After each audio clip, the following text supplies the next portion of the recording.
Hey guys, all right, so I wanted to hop on and talk a little bit about how to network your business, whether you have an online business or a brick and mortar, um, any other kind of business. You still need to know how to network your business, right? So, although your business type may vary, your business industry may vary, and where you do business may vary.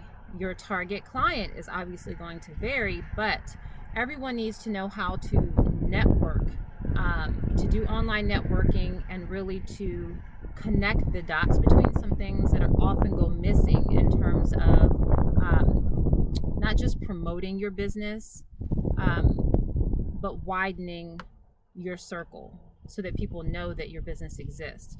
So what I want to do is I'm going to go over, and of course, I have my notes here so that way I don't forget anything. I want to go over some networking ideas. We're going to do that at the end. But first, I want to go over some key points for success in networking, any kind of business, because as we know, with most things, mindset, um, belief, those are really heavy in business, right? And if you aren't growing yourself, if you are not digging into personal growth and development, then you're not going to grow your business, period. And if you do grow your business and you defy those odds at first, your business won't be sustainable because you can't get to another level without changing who you are, without growing into the person that you need to be, is what I mean. We don't need to change to be someone else, but we do need to become a higher version of ourselves in order to see the growth that we want to see in our business, right? So let's break that down. I'm going to go over, I'm going to cover 6 points that to me really help you become more introspective. And these to me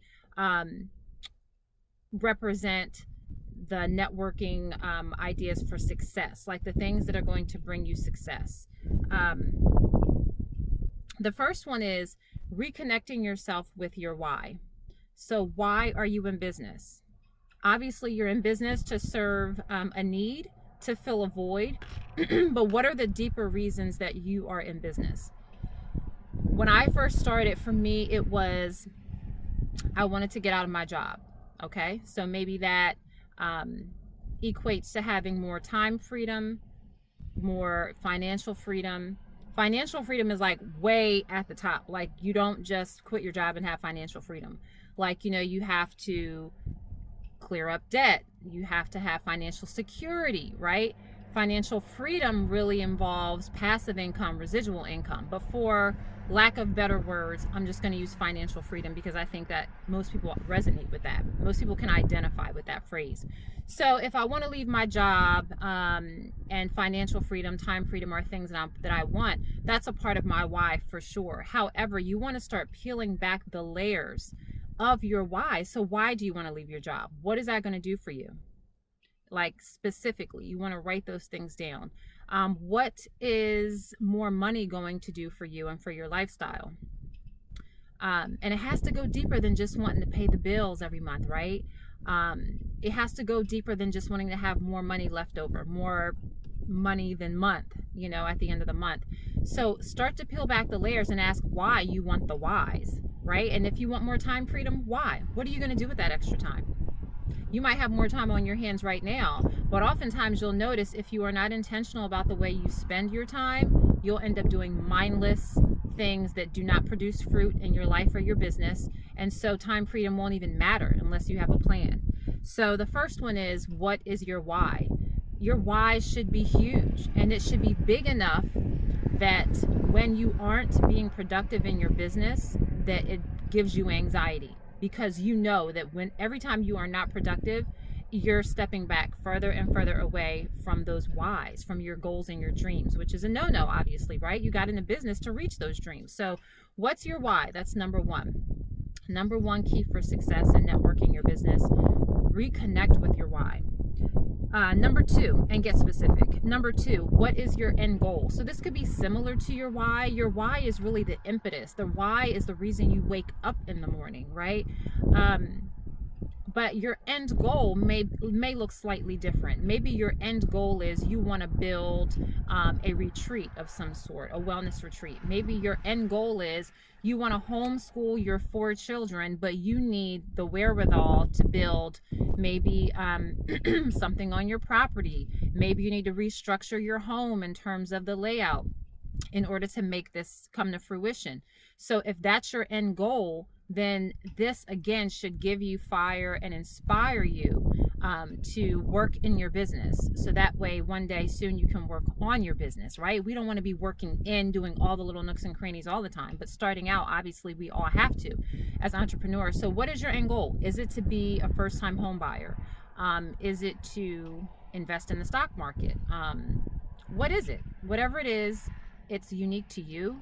Figure out what that is, write it down, and make sure you keep that close to you at all times, along with your why, so you can see why you're getting up and why you're actually doing the stuff that daily nobody else sees, right? I mean, let's be honest, there are day-to-day tasks that you're going to do as a business owner that nobody else cares about. They care about the end result, the product that you're offering, the service that you're offering, and how you can deliver those products or services to them. So all of those not cute things that you have to do on a daily basis to really grow your business, that's really where that's really where the work comes in, right? Is doing all those things that aren't super fun, the things that are not glamorous, the things that people don't see. Number 3, personal growth. All right, so I hinted around to this earlier, but we'll just get straight to it. If you're not growing yourself personally, you're going nowhere in your business. You're going to be like a hamster on a wheel, period. You can challenge me on this. I welcome feedback, but you have to grow yourself personally. And for a lot of people, including myself, personal growth and spiritual growth are married. They are like this. I don't do one without the other. If I'm reading a book on business development, that's professional development, right? And some books can cross over, right, and into 2 categories. If I'm reading a book on personal growth about belief or leadership, that's personal growth. But guess what? That's also spiritual work, because that's forcing me to look at the areas in which I am weak so that I can get stronger and become a better person. And then you want to get a little more specific, like spiritually speaking, whatever it is that you believe in, you need to be connected or reconnected to that again, right? And make it a part of your daily practice. And read. I mean, that's a part of the personal growth. You've got to read. Even if you're not cracking open the pages of a book, listen to a book on Audible. That's what I do a lot of times. Read on Kindle. Whatever format works for you, personal growth is key. Maybe it's watching a webinar or a seminar or a lecture for your industry, but whatever it is, grow yourself personally a little every day. You can do it, part-time. You don't have to do personal growth all day long, but you can't do it sometimes. Like if you do it sometimes, you're going to get sometimes wishy-washy results. If you do it every day, you start to build that muscle, and that personal growth muscle, that belief muscle, becomes so strong that you feel invincible. And that's going to really drive you to do all those little things in your business that don't look super fun, that don't look cute from the outside looking in. It's going to encourage you to get those things done so you can get closer to your end goal. Number 4, what you track is the only thing you can measure. Now, a lot of times as entrepreneurs, there are tons of things we do. But if you're like me and you have more than a dozen notebooks, full disclosure, can you really measure what you're doing if your stuff is all over the place? So it's time to get organized. That's something I've had to do. I'm a creative, so naturally I'm coming up with ideas all the time, and I'll just jot them down anywhere I find a piece of paper. But honestly, you've got to start tracking what you're doing. If you're in a business where you have to track phone calls or emails or text messages or shipments or ordering or anything like that, track it. You cannot measure what is not tracked. Our brains are not, designed to handle absolutely everything without relying on a notebook or some kind of record keeping system. So write down what you are supposed to be doing and track it. You have to track it. That is the only way that you can successfully measure whatever needs to be measured in your business. Number 5, use business systems. Use business systems for clarity and for organization. If you have things on your list that need to be done day to day, or projects that you're managing, projects that you are starting. I don't care if it's a project that you can't get to for the next 6 months. Get it in a system. Use a system like Asana or whatever your favorite project management tool is, and start throwing stuff in there. And that is going to help you stay more organized, and it's also going to keep you a little more accountable, so you're not just relying on the ideas in your brain to know what to work on and when to work on them. A couple other systems that I like are Zapier, and Zapier is a website or a company that helps you create automation in your business. So for example, if you use Google Spreadsheets to track your client data, you can set up what's called a Zap in Zapier, or Zapier. You can set up a Zap to send client information from that spreadsheet to maybe your email marketing account, or to another spreadsheet, or to Asana or your project management tool, or another CRM that you use to track all of your client information. You can set up Zaps so that all of these things happen on their own without your work. You want to get your business to the point where if you take a vacation for a weekend or for a week, or even just want to take the day off, you still have operations that are working, that are moving without you physically pushing the button, right? Another thing that I like would be, and Asana you can use to communicate with your team. If you don't need a project management tool, you can use something like Slack or Quip, Trello, something to help you communicate with your team. If you're a team of one, that's okay. You can still use it to put your ideas in, to brain dump, if you don't want to use pen and paper, to help keep yourself organized and on top of what needs to happen. Number 6, this is the last one as far as the keys to networking success. The fortune is in the follow-up. I don't care if you're following up with a vendor, with a supplier, with a client, with a customer. It doesn't matter.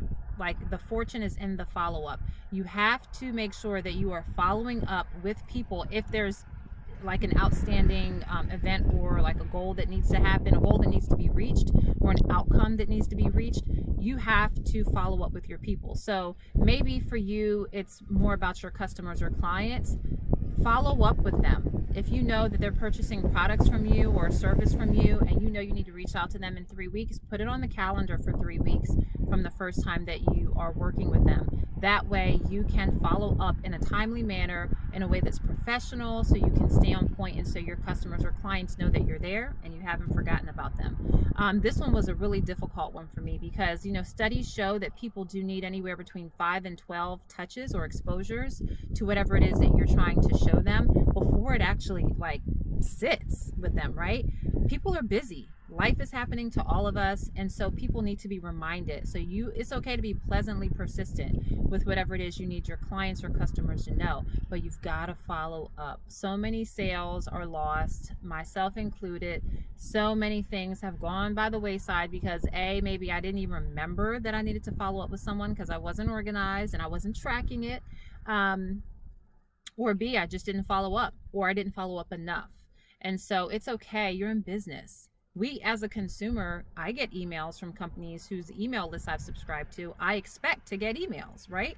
And so do you if you subscribe to a mailing list. But guess what? So do your clients and your customers. They are expecting to hear from you.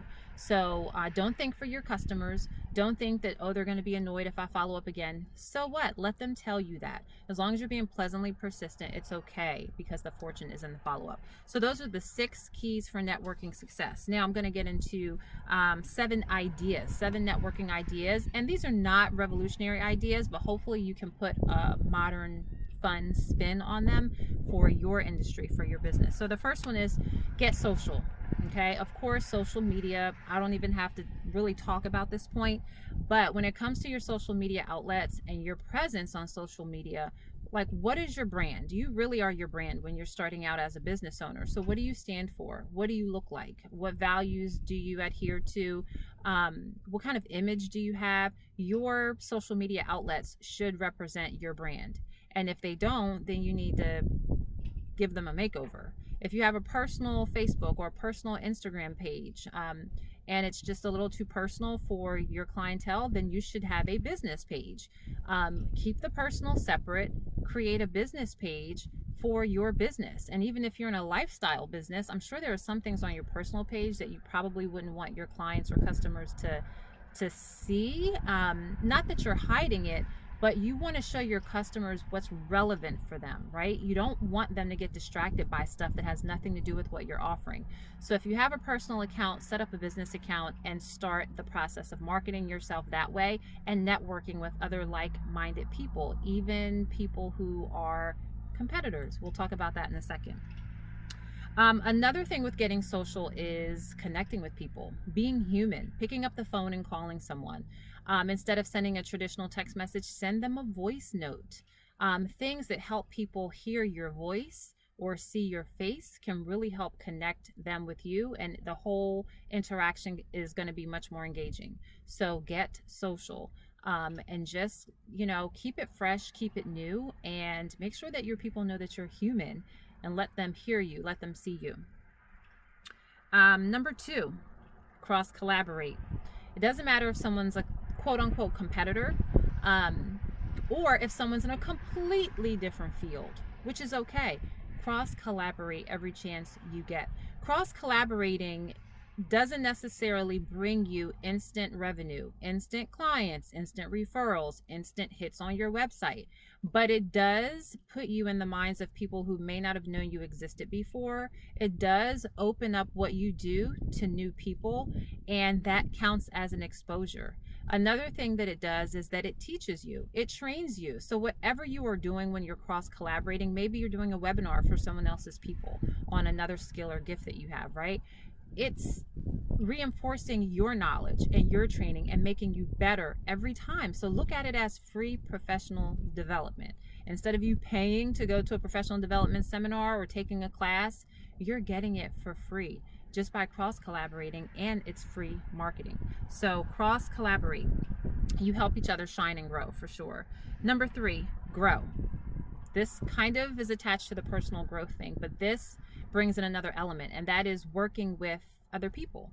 So maybe it's forming a book club, whether it's virtual or in person, that doesn't matter. But get with other like-minded souls who understand what you're doing, who appreciate the grind and the hustle, and who acknowledge the time, the blood, sweat, and tears that you put into running your business, because they're doing the same thing likely, right? And so a lot of times as entrepreneurs, we don't have that support system at home. We might have support at home, but they might not really get what we're doing, and therefore we can't have those kinds of conversations with them that we would normally have with other like-minded people. So that's why you get with other like-minded people. Establish a group, a mastermind group, a visionary group. Maybe you foresee something that you want to build and map out, and that's going to take getting feedback from other honest people who can give you both complimentary and constructive criticism.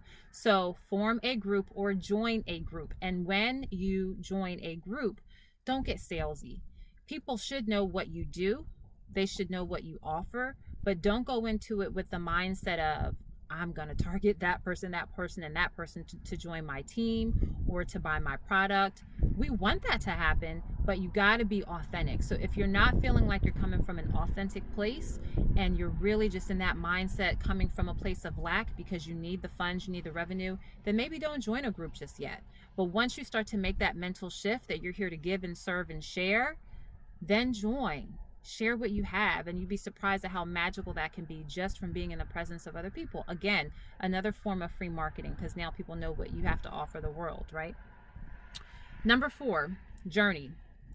What is something happening in your life that you could potentially invite others in to see? Maybe you want to lose weight. Maybe you want to buy a house. Maybe you're redecorating your house. Maybe you are growing a garden or planting something in your backyard. Whatever you can turn into a journey is like a virtual online course. And it really is an invisible way to connect people, and to also connect them with your business, because people are attracted to authenticity, not copies, right? So when they see you, what you have going on in your real life and what you're doing, that might intrigue them to say, well, let me check out his or her business page. Let me see what they're up to. And so inviting people on your journey, even if you're not a social butterfly, is a really cool way to invite more business, more networking into your life. You can invite people on your journey through pictures, so you don't always have to have your face or voice out there, but pictures work great. If you do, on the other hand, like to talk and be informative and get out there, do it through video, do it through your stories on social media. Maybe include it on your blog where you have a, what do you call it? A vlog, right? A video blog. Do it in a way that's engaging, that feels right for you. It should resonate with you and it shouldn't feel like work. It should be something that you actually like documenting because you're doing a project that you love and doing it in a way that feels good for you. All right, number 5, ask your customers. Whatever industry you're in, become an expert at customer service. Know what they want, know what they like. And it's okay if you don't know what they want or like because they haven't bought from you in 2 years, or because they signed up for your mailing list but they've never bought from you. Find out. Ask them. What is it that you guys would want? If I was offering a new product or service, what would you want? What is it that's missing in your life right now? What's something that could make your life better? Ask. These are, this is like a survey, like a free survey. It's like you're getting free feedback without having to put together polls and surveys and mail them out or email them out. So ask. You can ask this question on social media. You can ask it through your email list if you have one, or you can ask friends and family and people that you see in terms of just getting it out there by word of mouth. But find out what they want. And also referrals. Don't forget to ask for referrals. If someone is interested enough in what you have to offer to be on your mailing list or to be a customer or client, they obviously like what you have going on. So ask them if they know anyone else who would be interested in the same thing. And you'd be surprised. Sometimes people will know right on the spot, sometimes not, but they'll get back with you and say, you know what? I just remembered I have this cousin who, or they will just send someone your way without even responding. So always keep the faith that people are working in the background on your behalf, because if they like what you have to offer, then why wouldn't they, right? It's just like if you go to a good movie or to a good restaurant, you want to share that with somebody else, you're going to naturally do that because you thought of someone that you want to share it with. And so your prospects or your clients or customers are probably thinking about that right now, but maybe you just haven't asked them. So if you aren't getting in new referrals, new business, start asking for them. Number 6, we're almost done. We got one after this. Plug in. So whatever industry you are in, whether it's network marketing, whether it's a business that you've grown organically, get with other like-minded people or follow other people who have something that you don't have yet, who are maybe at a higher level than you, and maybe you strive to be at that level, and stay plugged in. What are the newest, latest trends in your industry? How are statistics changing in your industry? What do you need to know? You need to stay on top of these things. That way you can stay relevant. You want your website and your social presence to be relevant, to be current, to be new, to be fresh. And really the only way to stay in the know is to stay in the know. So get connected to podcasts, to books, to interviews, webinars, YouTube channels, whatever you can that's going to help take you to the next level and become a master of whatever it is that you offer. Eventually, you want people to associate your name with mastery in your industry, right? So for example, for me, I'm an herbalist and a functional medicine practitioner, and I do some energy work as well. So that can sound like a mouthful though. So I typically just tell people I'm a holistic medicine practitioner. I'm also a network marketer in addition to my holistic practice that I've been growing, right? So you want people to know who you are, but you also want them to start associating you with mastery. So if I'm into holistic medicine, then I want people to begin associating my name and my face with the best of the best in natural medicine or holistic medicine. If I'm a network marketer, which I am, I want people to associate me with being a really good associate or consultant or distributor with the company that I am working with, because I work the products really well, or maybe I demonstrate the products really well, or maybe I share the business opportunity in a really interesting, clear way. Whatever it is, you want your people to start associating you with the level of mastery. Now, obviously, we never master anything. But that's always the goal, is for people to see you as a thought leader in whatever it is that you do. All right, lastly, Accountability. Find an accountability buddy. It is not going to work for you to hold yourself accountable unless you're just really, really strong minded and laser focused. If you are, you probably wouldn't even be watching this video. Find an accountability buddy and find someone who is not dependent upon your business and you're not dependent upon their business, right? You guys are like separate. You could be in the same line of work, but find someone who you can give constructive and complimentary advice to, criticism to, and also someone that you can receive it from, and hold each other accountable. Be intentional about whatever goals you want to reach, even if you start with a goal for one day. Today, I'm going to reach out to 10 new people. Today, I'm going to edit the services page on my website. Write it down, send it to them in the morning, and by that evening, report back to them and tell them exactly what you did. We work a whole lot differently when somebody is waiting to hear from us, right? When you read a book, if you know you're going to be tested on what you're reading, you will be paying attention. If you're reading it for leisure, you might have to read a chapter 2 or 3 times, depending on how much time's gone by from the last time that you read it, right? So be intentional and act like somebody is waiting to report you, to grade you on whatever you're doing, because at the end of the day, your customers and clients they are going to be essentially grading you on your service, on your product delivery, whatever it is. And so find someone who can keep you accountable and not BS with you about what you're doing, and you also want to be able to provide that feedback to them. So that's it. We covered keys for successful networking, right? And we also covered some networking ideas, and hopefully I've helped you put a fresh spin on them. I hope you're starting to get some creative ideas bubbling up in your mind right now. Write them down, jot them down, keep them in one notebook, not a dozen like me, and really just start implementing them. Start getting intentional about where you want to go with your business and make it happen. I hope that this has been helpful for you, no matter what line of business you're in. You guys know how to reach me if you are looking for any improvements in your health, wellness, spiritual, all of that good stuff. I'm at taoholistics.com. You can reach me at hello@taoholistics.com, and I cannot wait to hear back from you. I hope that this helps to change something in your business for the better. Take care. Talk to you guys soon. Bye.